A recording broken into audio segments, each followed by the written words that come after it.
ሰላም ጤና ይስጥልኝ። ዛሬ መዳም ቤት ሆኜ ህይወቴንና እውቀቴን ሙሉ በሙሉ የቀየረልኝን አንድ ትልቅ ሚስጥር ላካፍላችሁ። ሁላችንም የሆነ ቦታ ላይ አሁን ምን እንሁን ብለን የምንጠይቅበት ወቅት አለ። የቴክኖሎጂው ዓለም ፈጥኖ ሲራመድ፣ እኛ ደግሞ በባዶ እጃችን እንደቆምን ይሰማናል። እኔም እንደዛው ነበርኩ። ግን በአንድ ወቅት ሎሚ ስኩል የሚባል የኦንላይን ትምህርት ቤት አገኘው። ያ ቀን የኔ የለውጥ ቀን ነበር። ዛሬ ላይ ቆሜ ወደ ኋላ ስመለከት የነበርኩበትና አሁን የደረስኩበት ልዩነት በጣም ግዙፍ ነው። መማር ስጀምር ጉዞ ቀላል አልነበረም፣ ግን በጣም አስደሳች ነበር። መጀመሪያ ላይ ትንሹን ነገር ጂሜል አካውንት መክፈት ተማርኩ። ይህም ለዲጂታል ዓለም መግቢያ በር ሆነልኝ።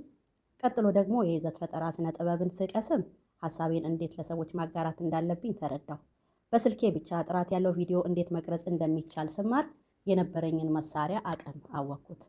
ካፕከትን ስጠቀም ደግሞ ትርጉም የለሽ የቪዲዮ ክሊፖች ወደ አስደናቂ ታሪክ ሲቀየሩ ማየት ጀመርኩ። ከስልክ አልፌ በኮምፒውተር ፒሲ ኤዲቲንግ ላይ ያለኝን ክህሎቶች አዳበርኩ። አሁን ላይ ድሮ አቅም የለኝም ብዬ የምፈራው ነገር ዛሬ በገዛ እጄ የምቆጣጠረው የፈጠራ ስራ ሆኖልኛል።